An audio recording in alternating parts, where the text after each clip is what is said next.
골로새서는 일단 몇 가지의 특징이 있습니다. 제가 오늘 은혜 나눔 보낼 때 이 골로새서의 전체에 대한 그 애니메이션이라고 할까요? 그 요약된 정리된 그 애니메이션을 함께 보내드릴 겁니다. 먼저는 이 골로새라고 하는 지역이 큰 지역이 아니라 굉장히 작은 지역이라는 것이고, 또 하나는 소아시아 7교회와 근접한 그런 도시입니다. 특별히 라오디게아 교회의 그 온천수 히에라폴리스라고 하는 그 온천수가 나오는 지역이 있는데, 이제 거기서 물을 끌어다가 차든지 덥든지 뜨겁든지 차든지 하라라고 했을 때에, 뜨거운 물은 라오디게아가 물이 귀해서 히에라폴리스라고 하는 지역에서 뜨거운 물을 끌어오고, 골로새라고 하는 이 지역이 지역적 특징 때문인지 이 차가운 물이 다른 지역보다 훨씬 더 차가운 물이 이게 흐르는데, 그 흐르는 물을 받아서 이 차가운 물을 파이프를 통해서 라오디게아가 받아 썼는데,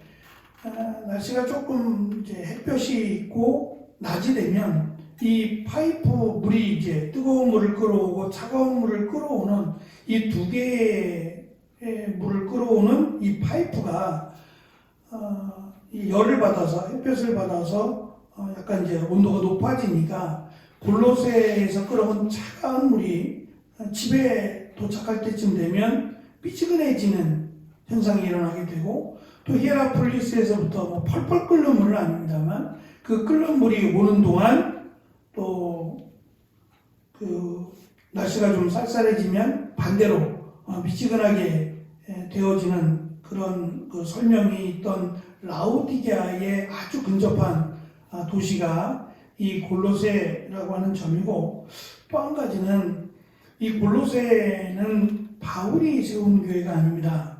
바울이 세우지 않고 바울에게 편지를 보내게 된 에바브라라고 하는 사람, 신실한 에바브로라고 하는 이 사람이 세웠을 것이다 라고 학자들은 주장합니다.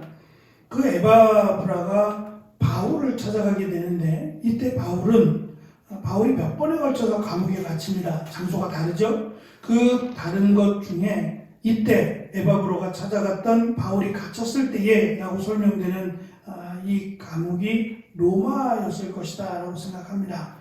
그 로마에 투옥되어 있던 조금 이제 자유로운 삶을 살았던 바울을 찾아가서 에바브라가 당시 골로새 지역에 있던 성도들 안에 문제가 발생하게 돼요. 그 문제라는 것은 단순하지 않은데, 당시 그 로마 그리스라고 하는, 그리스가 먼저 점령을 하고 그 위에 로마가 세워지는데, 사실 문화는 그리스 문화입니다. 그리스 문화 위에 로마는 야만족들이었으니까 그 야만족들이 살짝 얹힌 거예요. 그래서 로마가 세계를 정복하지만 사실 문화와 이런 사상이나 철학은 그리스가 로마를 정복하게 되죠. 거기에다가 이 혼잡한 문화 속에서, 뒤섞이는 문화 속에서 또 한 가지, 이 거짓 교사라고 설명되는 이들의 이 그릇된 신학 사상이 이들 가운데 이게 스며들어요. 골로새뿐만 아니라 소아시아 지역 자체, 바울이 복음을 전했던 그 소아시아는 다 거의 동일해요. 동일하게 뒤섞인, 정착된 문화가 아니라 뒤섞인 이 혼합된 문화뿐만 아니라 이 거짓 교사로 소개되는, 대부분이 이 소아시아는 이방인들인데, 그 유대인들이 포로로 잡혀가서 흩어지게 되면서, 디아스포라라고 하는, 흩어지게 되면서 그들도 이제 조금씩 같이 정착해서 유대인들이 살게 되는데, 이제 그것 때문에 그런지는 모르지만 이 거짓 교사들이라고 하는 유대인들이라고 부르는데, 그들이 예수 그리스도에 대한 잘못된 이 문화라고 설명할 수 있는, 단순히 신학적인 요소뿐만 아니라 이 철학이나 또 뭐 예술이나 이런 모든 분야에 잘못된 이제 오염된 신학을 가르치게 돼요. 그래서 에바브라가 바울의 요청을 하게 되고 바울이 그들에게 이제 편지를 보내게 된 것이 골로새서가 됩니다. 이게 단순하지만은 않은 것은 먼저 우리가 읽어본 1절, 2절 말씀 내일 함께 더 살펴보겠지만 그리스도 안에서 신실한이라고 하는 신실한 형제들에게 보낸 편지인데 신실하다라고 하는 이 단어가 두 가지 의미가 있어요. 신실하다라고 하는 의미도 있지만 믿을 만한 또는 믿음의 사람들이라고 하는 의미예요. 그래서 믿음이 있는 사람들, 예수 그리스도를 먼저 믿은 사람들에게 이 편지를 보내게 되는데 이 문제는 그리스도인이라고 하는 또는 그리스도라고 하는 이 단어가 당시에는 경멸하는 단어였어요. 왜냐하면 십자가에 달려 죽은 사람이잖아요.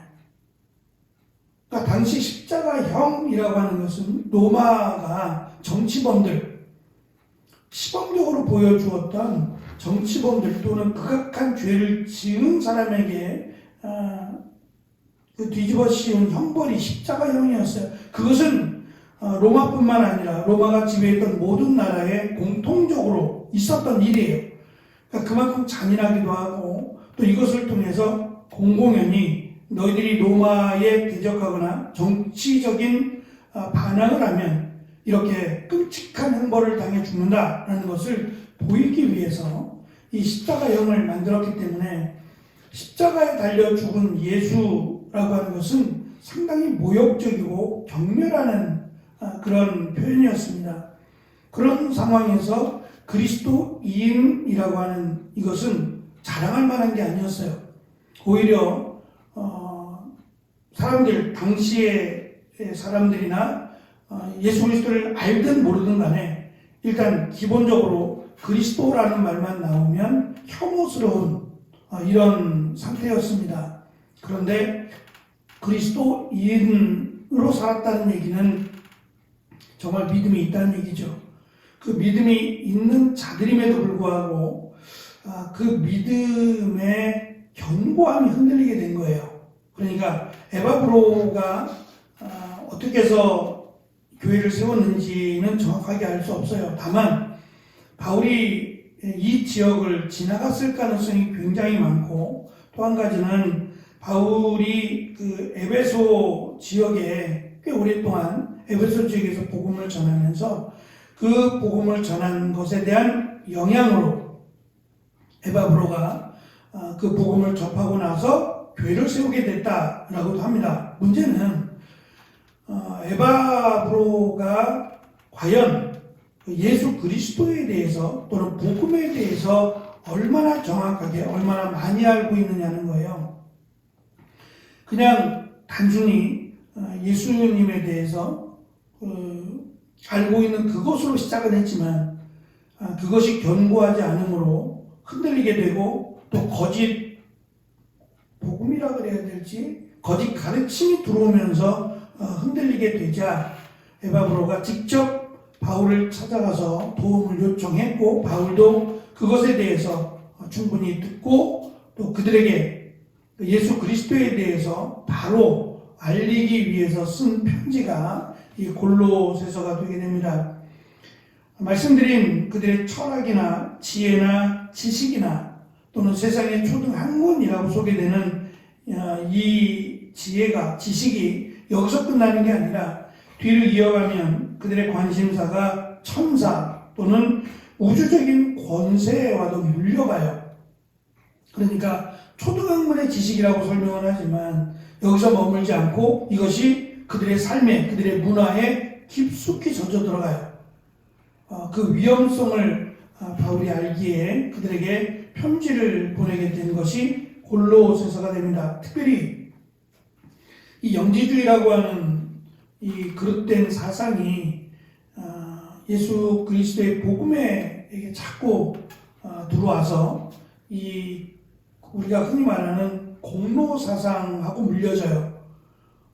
그래서 이 믿음과 상관없이 나의 헌신이나 나의 공로가 구원을 좌우한다 라고 하는, 그러니까 예수님만 믿으면 구원을 얻는 게 아니라 뭐 절기를 지킨다든지 아니면 내가 특별히 어떠한 뭐 할례나 뭐 율법을 지킨다든지 이런 것들이 더해져야 확실하게 구원을 받는다라고 하는 이 공로 사상과 같은 것들이 함께 들어오면서 교회가 혼란스럽게 됩니다. 그래서 바울이 이제 그 부분을, 그게 아니고 오직 예수 그리스도를 믿으면 구원을 받는다. 그리고 그 예수가 어떠한 분인지에 대해서 특별히 정리하고 강조한 내용이 골로새서가 됩니다.